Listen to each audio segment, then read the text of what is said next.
Welcome into another episode of Locked On Phillies. In today's episode, we're going to discuss Rob Thomson's side of the year-end press conference and why I think he's learning, because he talked about some changes that could be made. We'll discuss on today's episode.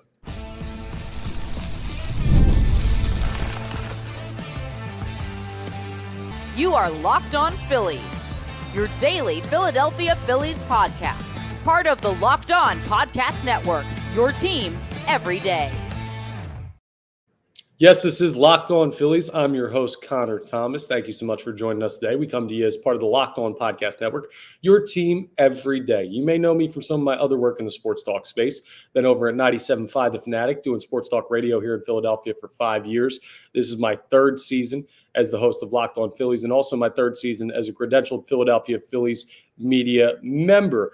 Please make sure you're rating and reviewing, and also subscribing to the YouTube. If you're checking us out on YouTube and you haven't done that yet, it'll get you notifications when new episodes are posted. It really helps us out here on Locked On Phillies to do that. By the way, if you're a YouTube viewer and you're seeing us today, you're seeing a new background. I flipped it around, so you're no longer looking into my apartment just generally. You're looking at some pictures I have on the wall, and I'm building a little knickknack collection, so hopefully it's a little bit more visually pleasing for you. Don't worry, the best part of the image is still there, and that's this beautiful mug you get to look at every day.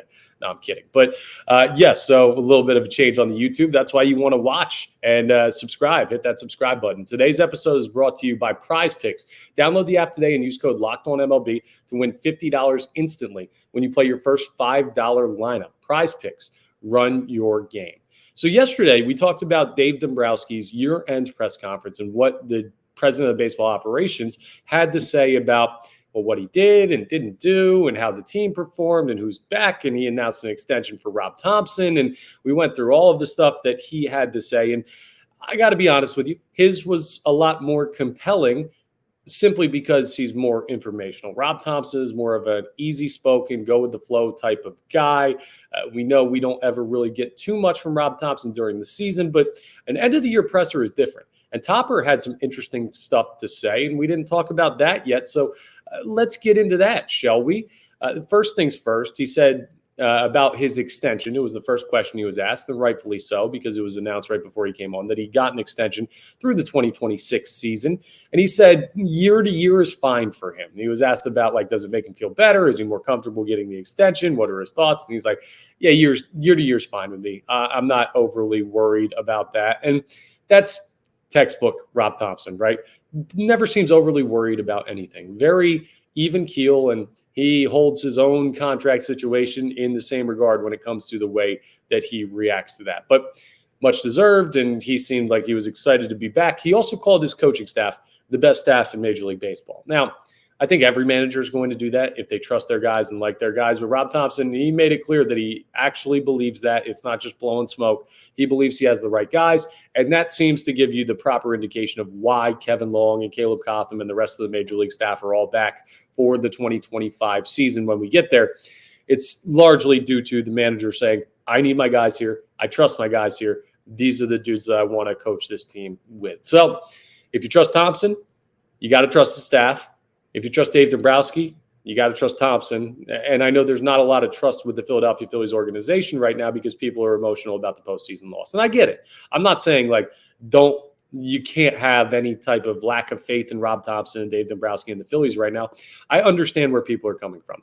If you want my full thoughts on how you should be reacting to them talking about running it back and what Dave Dombrowski had said, go ahead and check out our most recent episode, and I break it down further there. But basically, I think that the further we get away from the season and the emotional aspect of it, the more we realize how good of a team and organization they still are. It sucks to say right now because we're still annoyed at the team. And that's totally valid. I'm not telling you not to feel the way you feel. But Rob Thomson likes his coaching staff. He likes the extension. He wasn't too worried about working on a year-to-year basis, but it seems like he's glad to get that done. And that was the first part of the press conference. And then he started to get questions about the players. And there were a couple interesting nuggets that he brought up there. Now, most of it was just I made the decisions I made. He was asked at one point, do you regret anything or would you change anything about the way that you handled stuff? And he would say, all the decisions I made that didn't work, I would change those. So, I mean, that's kind of the type of stuff you're going to get from Rob Thomson on that front. But he did give a little bit more when asked about potential changes to the lineup. And he talked about hitting the ball, and same thing Dave Dombrowski said, where it's just like, we have a good team. We have good offensive players. We went cold. We got to find a way that we can put better at-bats together when we're not hitting the ball out of the yard and stuff like that. Stuff we all know. This isn't rocket science, but he was asked about the lineup and if there could be any changes to the structure of the lineup, not about any player in particular. It's not like, oh, is Kyle Schwarber going to be the leadoff hitter again? But more just, do you consider changes to the lineup after the way that the season ended? And he said, yeah, I'm going to have to think about all that. I'm going to have to think about the way that I put the lineup together. So that is music to people's ears who don't want the Phillies to look the exact same in 2025. Now, a lot of the players are going to be the same, and that's just kind of the way it has to be with contract situations and the quality of the team. It's not realistic to blow up a team that won 95 games and won the division on 4 postseason games. It's just not going to happen. Sorry. I know that might not be what a lot of you want to hear, but what we can do is we could see a different structure of the lineup. We could see some different depth pieces. We'll talk about that in a second, because Rob Thomson had something that was kind of a throwaway line that I thought was really, really interesting. But he is open to changes in the lineup. And that seems to be the biggest potential change between this year and next year. Maybe it's not Kyle Schwarber batting leadoff. Maybe it's not Bryce Harper in the 3-hole and you move him up a little bit. Maybe you have a set cleanup hitter that you feel more comfortable about. Maybe Trey Turner fits better in a different spot than the 2-hole. There's different balances to the lineup that you need to figure out. Maybe you need to move some of the lesser hitters up so that you balance the bottom of the order more with people that you trust. It doesn't seem like it sounds counterintuitive to move a better hitter down for a worse hitter, but if you want to balance the lineup more so you have less empty innings and you have a little bit more of, hey, we can strike in any inning, that may be something that you want to look at. So Rob Thomson's open to changes. That is a very, very good thing to hear if you're a Philadelphia Phillies fan, because frankly, some things need to be different. I don't think you could just run the exact same season because it didn't work out. And I do want to, as much as I'm hey, if they run it back, they're a good baseball team. I trust the organization. I trust the manager. I trust the players. I do know that things need to change from year to year to avoid being stagnant, to avoid falling into that trap of what we did was good enough, because it wasn't. Wouldn't be sitting here talking to you about the offseason if it was good enough. So that's something to keep in mind, that Rob Thomson is open to changes. He talked about that last year after the Diamondbacks loss, more open to the way that he manages bullpens and everything like that. And the Phillies had one of the better bullpens in all of baseball this year in the regular season. In the postseason, I don't think Rob Thomson made awful managerial decisions with the bullpen. There were some that were certainly questionable, but when you have your best guys giving up runs every single time they go out there, what do you want him to do? He can only put the guys in the game. They've got to perform. So he stayed true to his promise after last season to work on that. This year, he's working on the lineup, and we'll see if that pays dividends when it comes to the 2025 season. A long way to go before we see if any of this pays off or if he follows through on it, but that's what he talked about as far as the biggest changes are concerned. And the one other thing that I thought was very interesting, right? Because you're not going to hear from Rob Thomson, oh, we're moving on from this guy. Yeah, I don't like this player. That's not who he is. He defends his guys tooth and nail. But he was asked about JT Realmuto and asked about how you get him to a place of better production. And do you worry about that and how much you're playing him? And he's, of course, the first thing he brings up is, I got to talk to JT because JT wants to play. And it's tough to sit that guy down. And I get that. He's a tough guy. He wants to be out there helping his team. That's always going to be the guy JT Realmuto is. So the conversation has to start with that of how willing is he to sit? Because you don't want a disgruntled player. You want a good player to be on the field as much as possible. And JT Realmuto is still a good baseball player. But he talked about the strategy that a lot of people have brought up.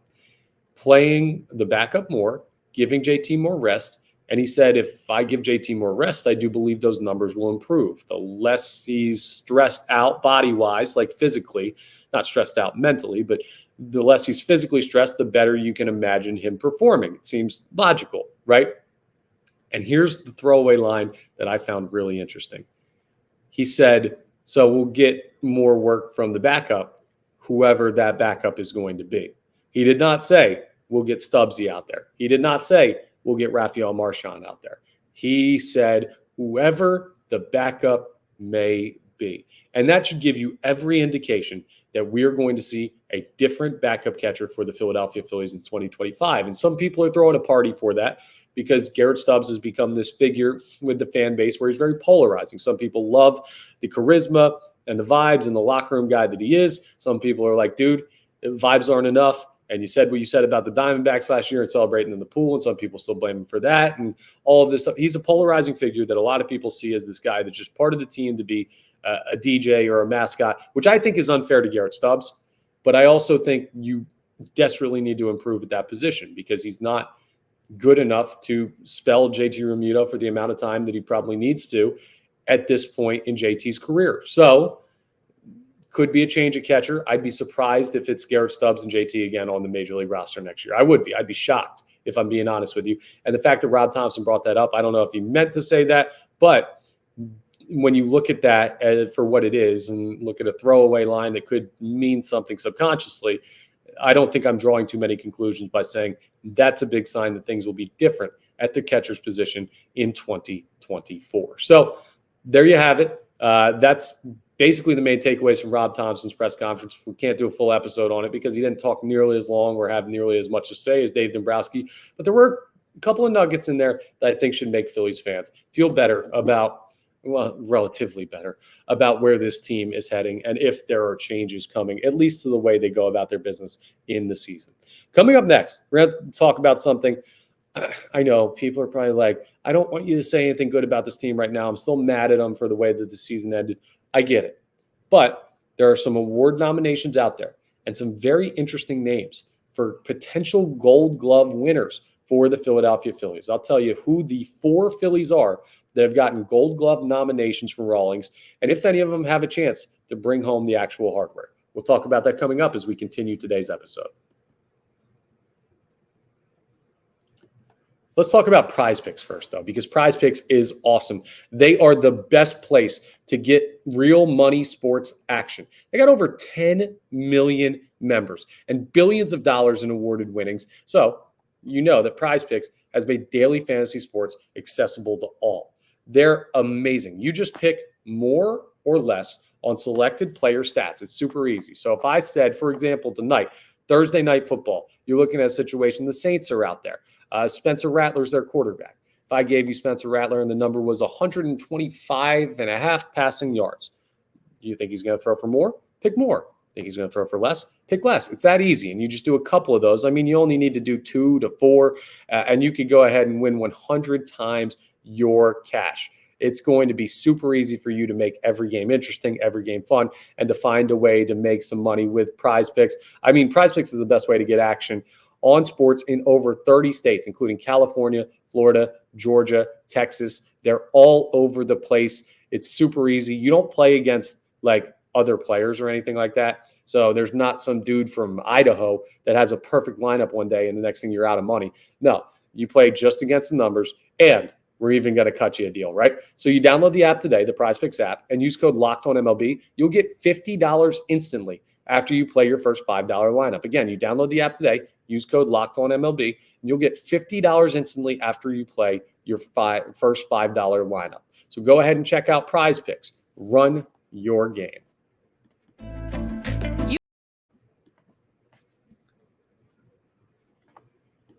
Sorry, fat fingered the button there a little bit if you're watching on YouTube or if you heard that audio for the intro. See, I switch around the desk position, and the next thing you know, I'm all turned around myself. So you got to get used to changes. The Phillies might have to get used to changes in 2025, and that's the hope from a lot of people in the fan base. But there are a couple guys that excelled in the field in 2024, and as a result, they have ended up with nominations for National League Gold Glove Awards. There are 4 Philadelphia Phillies that have been nominated for a potential Gold Glove. So without further ado, let's run through the names one at a time, and I'll tell you whether or not they have a true shot at winning the award. So Zach Wheeler was nominated as a pitcher that could potentially win the Gold Glove in the National League. There's 3 nominees at every position, by the way. So there's pitcher, catcher, first baseman, second, short, third, left field, center field, right field. They don't just mix the outfield like All-Star voting does. And then there also is a utility position.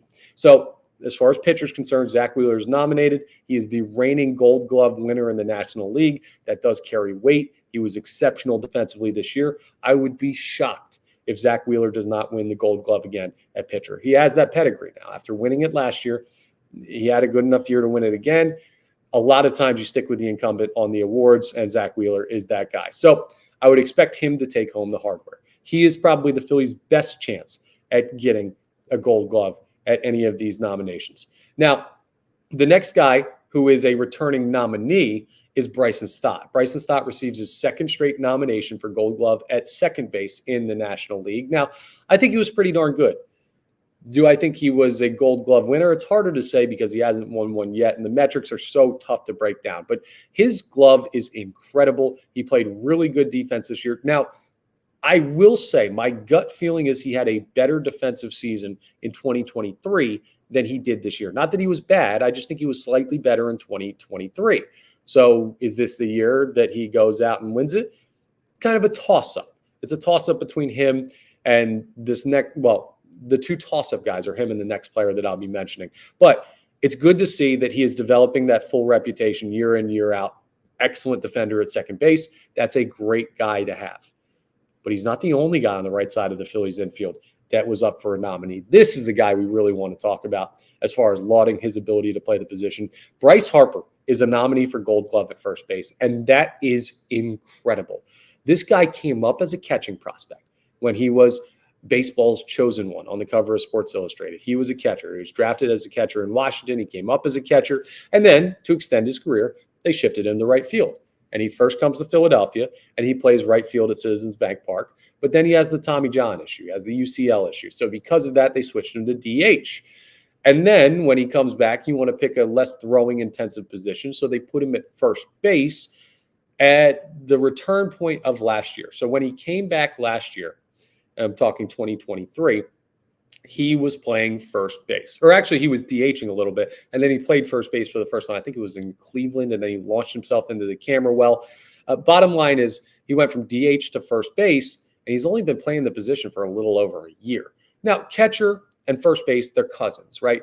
Similar type of motions, blocking the ball, receiving the ball, stuff like that. Footwork, you work on that when you're throwing down the second base or throwing to the bases as a catcher. But it is a different position at the major league level. You know the old Moneyball line if you've seen it. Tell him, Wash, it's easy. Anyone can learn first base. And Ron Washington's character goes, it's incredibly hard. So it's tough. First base is not an easy position, as much as it might seem sometimes when you're watching it on TV. To see him in his first full season as first baseman of the Philadelphia Phillies get a Gold Glove nomination, like that's amazing. Can't say enough good things about Bryce Harper and what he's done. Again, a toss-up to win it.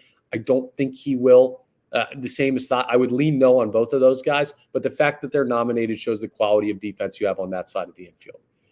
Here's the most interesting one. That's the one that should be the most impressive. Bryce Harper making that switch, his third position at the major league level, third defensive, fourth if you count DH, and he's already a Gold Glove caliber defender. Next one is just like wild. It's a left fielder. Brandon Marsh has received a nomination for left field Gold Glove in the National League. Remember, only 3 guys get this nomination. So Brandon Marsh has been placed by Rawlings as a top 3 left fielder in the National League. That's unbelievable for a lot of reasons. One, because a lot of people don't consider Brandon Marsh to be this exceptional defender, right? They see him as an above average, slightly above average, or average defender is the argument I've had with a bunch of people. And you know where I've always been?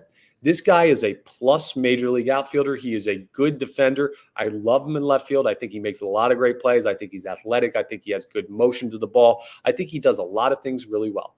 Does he make a boneheaded play every once in a while? Sure. Is he over aggressive here and there? Of course he is.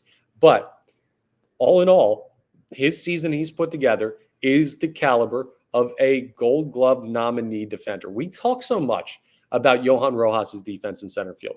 And let me tell you, Brandon Marsh is at a plus defensive outfielder level, right? He's clearly above average because of the nomination. Johan Rojas is elite. There's another level well above Brandon Marsh that Johan Rojas exists on. He is the best defensive player on this team at any position, Johan Rojas is.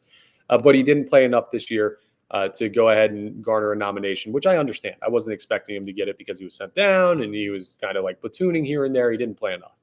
But what I will say is we talk all the time about Johan Rojas' defense making up for his lack of offense.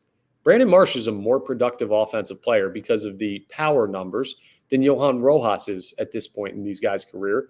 And now he's a Gold Glove nominated defender. So when people rip Brandon Marsh for the player he is and the bats he puts together, it's not okay because he needs to be better at the plate. I'm not like justifying it. I'm just saying we may need to consider the grace that we give Johan Rojas at times. It might need to be extended to Brandon Marsh if he's the quality of defender that Rawlings with these Gold Glove nominations seems to think he is. Maybe that's going a little too far, but what I will say is I'm going to take a short little victory lap here because I told you a year ago, this guy is a plus major league outfielder. He's a really good defender. He's not elite like Johan Rojas. Don't think I'm putting him in the same conversation, but he's a plus major league outfielder. And I got pushback from multiple people. Guess what, folks? Right now, Brandon Marsh, he's got an opportunity to win a Gold Glove. And I'm not like saying, this is great. This is all the Phillies set out to accomplish this year. I know it probably annoys some people that I'm giving props about awards for a team that got knocked out in the NLDS by a division rival after winning 95 games in the division. I'm still mad at the team, but it is nice to give them credit where credit's due. We'll keep you updated on who actually brings home those awards. Very interesting that Marsh was the guy who received a nomination. Coming up as we wrap up, speaking of being annoyed with the Philadelphia Phillies, I have a question for some folks out there, and I'm going to need your feedback on it. I'll share my thoughts on it, but how zoned in are you still on the playoffs? Like when the Phillies lose in the fashion they do, are you capable of watching still? And when you do watch it, do you judge these teams compared to the Phillies? We'll have that discussion coming up as we wrap up today's episode. But first, let's talk about one of our newest sponsors here on Locked On Phillies, HIMSHims. Listen, guys, sometimes intimate moments, they happen spontaneously. And we always want to be ready so we can perform in the bedroom, right? HIMSHims provides access to treatments that can help you stay hard and last longer, giving you that boost of confidence so you can be ready whenever the mood strikes. Now, realize something. You see if you're watching on YouTube, or you could probably hear it in my voice, it's kind of awkward to even say those words, to talk about something like that. It's an inherently awkward thing. And going to the doctor's office and sitting there face to face and having to tell them about all your problems, that's tough to do.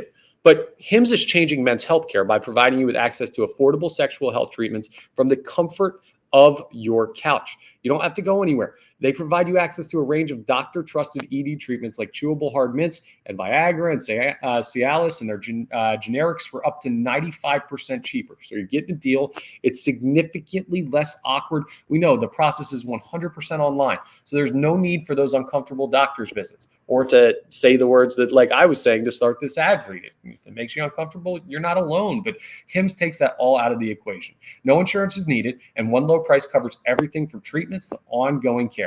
With hundreds of thousands of trusted subscribers, HIMSHims can help you find the ED option that works for you. So start your free online visit today at HIMSHims.com/lockedon. That's HIMS.com/lockedon for your personalized ED treatment options. HIMS.com/lockedon. A little disclaimer for you here. The products mentioned are chewable compounded products, which are not approved by or verified for safety or effectiveness by the FDA. Prescriptions require an online consultation with a healthcare provider who will determine if appropriate. Restrictions apply. See website for details and important safety information. Subscription required. Prices vary based on product and subscription plan.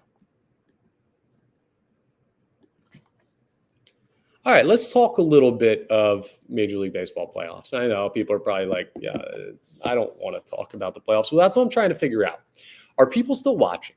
Are you watching the Yankees take on the Guardians in the ALCS? Are you watching the Dodgers and Mets play in the NLCS? And if you are you evaluating those teams compared to the Phillies? Because I haven't really been watching. I got to be honest. What you might say, well, Connor, you work in sports for a living. Aren't you obligated to watch what's going on? Listen, I like Philadelphia sports. And when they leave a sour taste in my mouth, I'm done with baseball. I got to be honest with you.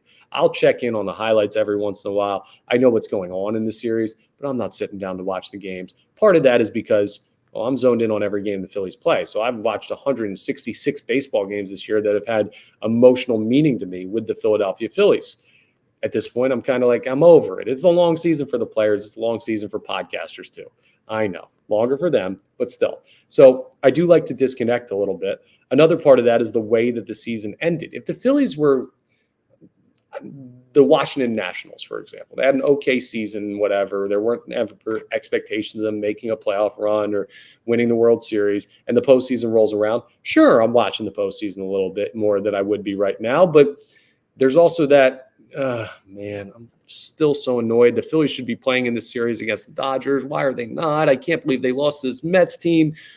And I can't help but also compare the Philadelphia Phillies to the teams still in it. Now, the Yankees seem to be a juggernaut over on the American League side. The Guardians, they're down in the series. They're going to have trouble even winning a game, it seems.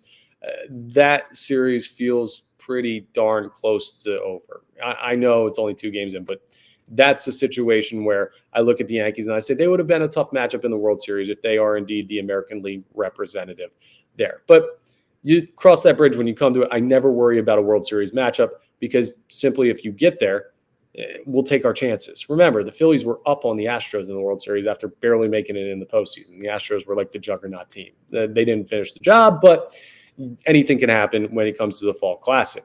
The Guardians were a team that I never really compared to the Phillies because they play such a different style. They play this super small ball, grind out at bats approach, which some people wish the Phillies would play. To me, that's annoying baseball. You can have more small ball. You can have at bats like that, but building your team around that, I don't know if that carries in October when you're looking at a situation where home runs feel so much more meaningful. So Guardians, I didn't really ever buy into. The Yankees, juggernaut team, we knew this. The Dodgers, another juggernaut team. But the Mets, they're only down 2-1 in the series. They had one of those weird games in game 2 where it was just like, oh, shoot, that's right. That's why this team is magic. That's why they find this way. Now, it seems like they're running out. And if there's a guy to snuff him out, it'll be Shohei Ohtani, who's had an unbelievable series. He's like 7 for 9 with runners on base. So part of me looks at this and I say, could the Phillies have competed with this Dodgers team? The regular season record would say, why not? You won the regular season series against that team, and you won 2 games out of, or no, you won 1 game out of 3 in a series where you were scuffling and you faced them. You found a way to get it done. So, yeah, I do believe that the Philadelphia Phillies would have had a shot against the Dodgers. It would be crazy to say they wouldn't. With how hot that team is, the Phillies were going to have an uphill battle if they continued to play the way that they were. If they had somehow scraped by without playing their best baseball, they would have had to play their best baseball to knock off the Dodgers. I'd be surprised if the Dodgers are not the team that advances. And the Mets haven't looked like they don't belong. I mean, they've had a couple games where they've had rough performances, but they don't look like a team that's completely and utterly overmatched the way the Guardians are on the American League side. So the Phillies lost to a team that I guess is good enough to be there. They earned their right. And the Dodgers are a team that here's the toughest part, right? The Dodgers and the Yankees both had first-round buys. They're both playing incredible baseball. They're both setting the bar insanely high for high payroll teams with a lot of expectations on them. So it can be done. It is possible. And anyone that says, well, it's tougher here in Philly because the fan base is really tough and we're put a lot of pressure on the guys. I think there's not a lot of pressure on the Yankees. Come on. That's New York City. Like, I'll take Philly any day over New York. But we're very similar fan bases, and the pressure certainly exists, especially with the team with that type of history. And they're thriving under the pressure. The Phillies collapsed under it. So it makes me feel like the Phillies were even further away this year than what you might have thought they were when you look at them as a final 8 team in baseball. They don't feel close to the level the Dodgers and the Yankees are playing at. And I don't know if that annoys you more or if you just wipe that because, hey, it's not going to change whether or not you're in the postseason. Your season is done. But I don't know. It's always this conflicting thing of how much do you compare them to teams still playing even when your season is over because your team could look different or they could act different or their teams could look different. Is it worth it to put yourself through the torture? And speaking of, is it worth it to put yourself through the torture? Is it worth it to watch postseason baseball? Now, if you're a seam head and you just love Major League Baseball, of course you're watching. And it's been entertaining baseball. Postseason always is. The broadcasts have kind of stunk. But the games themselves have been pretty darn good. You've got guys hitting moonshots left and right in both these series. So at least the teams that are winning these series. So it's something worth sitting down and watching if you can do it. For me, I can't stomach it. So I'd love to hear in the comments, are you watching the postseason still? Are you zoned in? And when you watch these games, is it pure entertainment? Or do you sit there and think, here's how the Phillies stack up to these teams. Here's where the Phillies went wrong, that they're doing things right. Here's why the Phillies are not playing. It's more evident to me because of the way that these teams are existing. I'm just interested in your thoughts on that. Those are mine. Let me know if you agree or have additional thoughts on that in the comments to today's episode. That's all for today's episode of Locked On Phillies. Day one with the new background view is done, so get used to seeing these posters back in the background. If you haven't checked out the YouTube, listen, I've got a picture behind me of the Philly fanatic with the World Series trophy sitting on his gut. He's got a bottle of champagne popped open and a cigar in the big, open mouth thing he's got. It's an incredible picture, and I'm going to put some other knickknacks back there for you guys to peek in on when you get bored of what I'm saying here on Locked On Phillies, or just if you're wandering around looking at different parts of the screenshot that I've got here. Go ahead. Never had a better time to subscribe to the YouTube. If that doesn't get you checking it out, I don't know what will. The Philly fanatic ripping a cigar. Beautiful stuff. But make sure you're rating and reviewing, subscribing to the YouTube, all that great stuff. We're part of the Locked On Podcast Network, your team every day. And I will talk to you tomorrow on our next episode of Locked On Phillies.